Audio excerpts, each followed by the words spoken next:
ಎಲ್ಲರಿಗೂ ನಮಸ್ಕಾರ. ಎಲ್ಲರೂ ಹೇಗಿದ್ದೀರಾ ಫ್ರೆಂಡ್ಸ್? ನಾನು ತುಂಬ ಚೆನ್ನಾಗಿದ್ದೀನಿ, ನೀವು ಚೆನ್ನಾಗಿದ್ದೀರಾ ಅಂದ್ಕೊಂಡಿದ್ದೀನಿ. ನಾನಿವತ್ತು ವಾಂಗಿಬಾತ್ ಉಪ್ಪಿಟ್ಟು ಮಾಡ್ತೇನೆ. ತುಂಬ ಸಿಂಪಲ್ಲಾಗಿ ಮಾಡ್ಕೊಳ್ಳೋ ಅಂಥದ್ದು, ಒಂದು 10 ನಿಮಿಷದಲ್ಲೆಲ್ಲ ಆಗುತ್ತೆ. ಹೇಗೆ ಮಾಡೋದು ನೋಡೋಣ ಬನ್ನಿ. ಮೊದಲಿಗೆ ನಾನಿಲ್ಲಿ 1 ಕಪ್ಪಷ್ಟು ರವೆ ತೊಗೊಂಡಿದ್ದೀನಿ, ಅಂದರೆ ಒಂದು 200 ಗ್ರಾಮ್.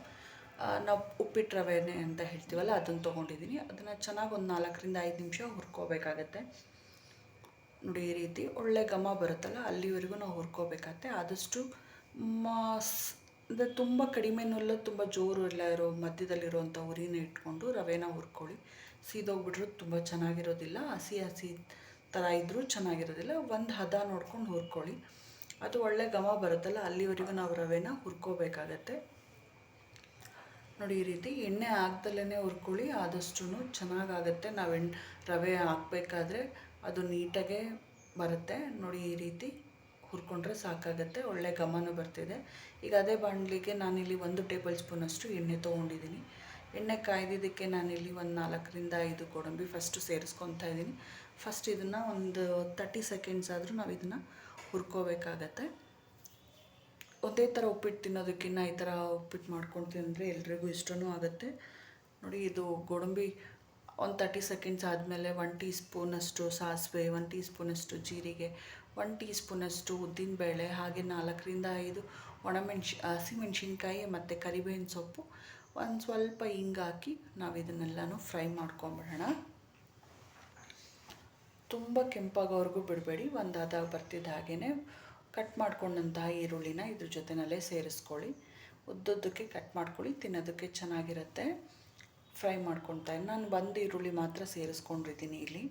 ನೋಡಿ, ಈ ರೀತಿ ನಾವು ಚೆನ್ನಾಗಿ ಫ್ರೈ ಮಾಡ್ಕೋಬೇಕಾಗತ್ತೆ. ಆದಷ್ಟು ಈರುಳ್ಳಿ ಮೆತ್ತಗಾಗೋವರೆಗೂ ಹುರ್ಕೊಳ್ಳಿ. ಒಂದು 10 ನಿಮಿಷ ಸಾಕು ಇದನ್ನು ಉಪ್ಪಿಟ್ಟು ರೆಡಿ ಮಾಡ್ಕೊಳ್ಳೋಕ್ಕೆ. ಈರುಳ್ಳಿ ಆಗಿರೋ ಸಾಕು. ಇದಕ್ಕೆ ಅಂತಲೇ ಒಂದು ಎಳೆ ಬದನೆಕಾಯಿ ಕಟ್ ಮಾಡಿ ಇಟ್ಕೊಂಡಿದ್ದೆ, ಅದನ್ನು ಕೂಡ ನಾನು ಇದರಲ್ಲೇ ಸೇರಿಸ್ಕೊತಾ ಇದ್ದೀನಿ. ಹಾಗೆ ಒಂದು ಅರ್ಧ ಕಪ್ಪಷ್ಟು ಬಟಾಣಿನೂ ಸೇರಿಸ್ಕೊತಾ ಇದ್ದೀನಿ. ನಾನು ಎರಡನ್ನೂ ಸೇರಿಸ್ಕೊಂಡು ಚೆನ್ನಾಗಿ ಫ್ರೈ ಮಾಡ್ಕೊಳ್ಳೋಣ. ಈರುಳ್ಳಿ ಅರ್ಧಂಬರ್ಧ ಆಗಿರುತ್ತಲ್ಲ, ಹಾಗೆ ಇದ್ರ ಜೊತೆಯಲ್ಲಿ ಅದು ಕೂಡ ಬೇಯುತ್ತೆ. ಹಸಿ ಬಟಾಣಿನ ನಾನು ತೊಗೊಂಡಿದ್ದೀನಿ, ಫ್ರೋಝನ್ ಪೀಸಸ್ ಬರುತ್ತಲ್ಲ ಅದನ್ನು ತೊಗೊಂಡಿದ್ದೀನಿ. ನೀವು ಯಾವ ಬಟಾಣಿ, ಒಣ ಬಟಾಣಿ ಆದರೆ ನೆನೆಸ್ಬಿಟ್ಟು ಫಸ್ಟು ಸ್ವಲ್ಪ ಬೇಯಿಸಿನೇ ಹಾಕಿ, ಇಲ್ಲಾಂದರೆ ಅದು ಬೇಯೋದಿಲ್ಲ. ನೋಡಿ, ಈ ರೀತಿ ನಾವು ಹುರ್ಕೋಬೇಕಾಗತ್ತೆ. ಇದನ್ನೇ ಸ್ವಲ್ಪ ಬೇಗ ಫ್ರೈ ಆಗೋದಕ್ಕೆ ಅಂತ ನಾನು ಮೊದಲಿಗೆ ಒಂದು ಸ್ವಲ್ಪ ಉಪ್ಪು ಹಾಕ್ಕೊತಾ ಇದ್ದೀನಿ. ಬೇಗ ಉಪ್ಪು ಹಾಕೋದ್ರಿಂದ ಬೇಗ ಸಾಫ್ಟ್ ಆಗುತ್ತೆ ಹಾಕಿರೋವಂಥ ಎಲ್ಲ ಪದಾರ್ಥಗಳೂ. ನೋಡಿ, ಈ ರೀತಿ ಹುರ್ಕೋಬೇಕಾಗತ್ತೆ. ಒಂದೂವರೆ ನಿಮಿಷ ಬಿಟ್ಟರೆ ಸಾಕು. ಈ ಥರ ಎಲ್ಲ ಸಾಫ್ಟಾಗಿ ಚೆನ್ನಾಗಿ ಬೆಂದಿರುತ್ತೆ. ಬಟಾಣಿನೂ ಬೆಂದಿರುತ್ತೆ, ಬದನೆಕಾಯಿನೂ ಬೆಂದಿರುತ್ತೆ. ಇವಾಗ ನಾನು ವಾಂಗಿಬಾತ್ ಪೌಡರ್ ಸೇರಿಸ್ಕೊತಾ ಇದ್ದೀನಿ. ನೀವು ಯಾವ ಬ್ರ್ಯಾಂಡ್ ಆದರೂ ಸೇರಿಸ್ಕೋಬೋದು, ಇಲ್ಲಾಂದರೆ ಮನೇಲಾದರೂ ಮಾಡಿರೋದನ್ನ ಸೇರಿಸ್ಕೊಳ್ಳಿ. ಅದಕ್ಕೆ ಒಂದು 1/4 ಟೀ ಸ್ಪೂನಷ್ಟು ಅರಿಶಿನ ಕೂಡ ಸೇರಿಸ್ಕೊತಾ ಇದ್ದೀನಿ. ನೋಡಿ, ಇದನ್ನು ಹೀಗೆ ಹುರ್ಕೊಳ್ಳೋಣ, ಮಿಕ್ಸ್ ಮಾಡ್ಕೊಳ್ಳೋಣ. ಮೊದಲಿಗೆ ಇದನ್ನು ನಾವು ಹಾಕಿರುವಂಥ ಉಪ್ಪು ಮತ್ತು ಖಾರ ಎಲ್ಲನೂ ಬದನೆಕಾಯಿ ಮತ್ತು ಬಟಾಣಿ ಈರುಳ್ಳಿಗೆಲ್ಲ ಸೇರುತ್ತೆ, ಹೊಂದುತ್ತೆ.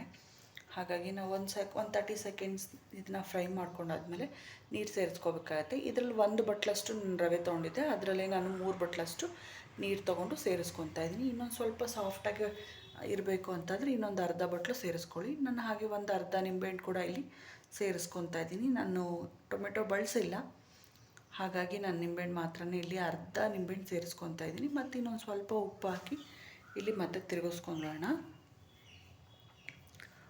ಒಂದು ವೇಳೆ ನಿಂಬೆಹಣ್ಣು ಬೇಡ ಅನ್ನೋರು 1 ಟೊಮೆಟೊನ ಬಳಸ್ಕೋಬಹುದು. ಇದನ್ನು ಕುದಿಯೋಕ್ಕೆ ಬಿಟ್ಬಿಡೋಣ. ನೋಡಿ, ಇವಾಗ ಕುದೀತಾ ಇದೆ. ಇವಾಗ ಸ್ವಲ್ಪ ಕೊತ್ತಂಬರಿ ಸೊಪ್ಪನ್ನ ಸೇರಿಸ್ಕೊಳ್ಳೋಣ. ಕೊತ್ತಂಬರಿ ಸೊಪ್ಪು ಸೇರಿಸ್ಕೊಂಡಾದ್ಮೇಲೆ ಒಂದು ಸರಿ ತಿರುಗಿಬಿಟ್ಟು ಉಪ್ಪು ಎಲ್ಲ ಕರೆಕ್ಟಾಗಿದೆಯಾ ಅಂತ ನೋಡಿಕೊಂಡು ಆಮೇಲೆ ನಾವು ಇದಕ್ಕೆ ರವೆ ಹಾಕ್ಕೋಬೇಕಾಗತ್ತೆ. ಇವಾಗ ಉಪ್ಪು ಕರೆಕ್ಟಾಗಿದೆ. ನಾನು ಮೊದಲೇ ಹುರಿದಿಟ್ಕೊಂಡಂಥ ರವೆ ಕೂಡ ಇಲ್ಲಿ ಸೇರಿಸ್ಕೊತಾ ಇದ್ದೀನಿ. ನೋಡಿ, ನೀಟಾಗಿದಾಗತ್ತೆ. ಎಲ್ಲೂ ಗಂಟೆಲ್ಲ ಏನೂ ಆಗೋದಿಲ್ಲ. ಹಾಕಿದ ತಕ್ಷಣ ಸಿಮ್ಮಲ್ಲಿ ಇಟ್ಕೊಂಡು ಒಂದು ಸರಿ ನೀಟಾಗಿ ಮಿಕ್ಸ್ ಮಾಡ್ಕೊಂಬಿಟ್ರೆ ಒಂದು 30 ಸೆಕೆಂಡ್ಸು, ಆಮೇಲೆ ಲಿಡ್ ಕ್ಲೋಸ್ ಮಾಡಿದ್ರೆ ಚೆನ್ನಾಗಿ ಬರುತ್ತೆ. ನೋಡಿ, ಇವಾಗ ನಾನೊಂದು ಲಿಡ್ ಕ್ಲೋಸ್ ಮಾಡಿಬಿಡ್ತೀನಿ. ಒಂದು 2ರಿಂದ 3 ನಿಮಿಷ ಇದು ಹಬೆನಲ್ಲೇ ಬೇಯ್ಕೊಳ್ಳುತ್ತೆ. ನೋಡಿ, ಈಗ ಚೆನ್ನಾಗಾಗಿದೆ, ಒಳ್ಳೆ ಘಮನೂ ಬರ್ತಾಯಿದೆ, ಸಾಫ್ಟಾಗಿದೆ, ಚೆನ್ನಾಗಿ ಸಾಫ್ಟಾಗಿ ಬಂದಿದೆ. ನೋಡಿದ್ರಲ್ಲ, ತುಂಬ ಚೆನ್ನಾಗಾಗಿದೆ. ಇದಕ್ಕೆ ಅಂತ ನಾನು ಮೊದಲೆಲ್ಲೂ ಕಾಯಿ ಹಾಕಿಲ್ಲ, ಇವಾಗ ಹಾಕ್ಕೊತೀನಿ. ಇವಾಗ ಹಾಕಿ ಮಿಕ್ಸ್ ಮಾಡೋದ್ರಿಂದ ಒಳ್ಳೆ ರುಚಿ ಬರುತ್ತೆ, ಡಿಫ್ರೆಂಟಾಗಿರುತ್ತೆ ಟೇಸ್ಟ್ ಕೂಡ. ಹಾಗಾಗಿ ಕೊನೆಯಲ್ಲೇ ಯಾವಾಗಲೂ ನಾನು ತೆಂಗಿನಕಾಯಿ ತುರಿ ಯೂಸ್ ಮಾಡ್ತೀನಿ. ನೀವು ಹಾಗೆ ಒಂದ್ಸರಿ ಟ್ರೈ ಮಾಡಿ. ತೆಂಗಿನಕಾಯಿ ಹಾಕಿದ್ಮೇಲೆ ಒಂದ್ಸರಿ ನೀಟಾಗಿ ಮಿಕ್ಸ್ ಮಾಡ್ಕೊಂಬೇಡ. ಮಿಕ್ಸ್ ಮಾಡ್ಕೊಂಡಾದ್ಮೇಲೆ ಚೆನ್ನಾಗಾಗುತ್ತೆ, ಒಳ್ಳೆ ಟೇಸ್ಟ್ ಕೂಡ ಇರುತ್ತೆ ತಿನ್ನೋದಕ್ಕೂ. ನೋಡಿದ್ರಲ್ಲ, ತುಂಬ ಸಿಂಪಲ್ಲಾಗಿ ಮಾಡ್ಕೊಳ್ಳೋ ಅಂಥ ವಾಂಗಿಬಾತ್ ಉಪ್ಪಿಟ್ಟನ್ನ ನೀವು ನಿಮ್ಮ ಮನೇಲಿ ಟ್ರೈ ಮಾಡಿ ಹೇಗೆ ಬಂತು ಅಂತ ತಿಳಿಸೋದನ್ನು ಮಾತ್ರ ಮರಿಬೇಡಿ. ಇಲ್ಲಿವರೆಗೂ ವಿಡಿಯೋ ನೋಡೋದಕ್ಕೆ ತುಂಬ ಹೃದಯದ ಧನ್ಯವಾದಗಳು ಫ್ರೆಂಡ್ಸ್.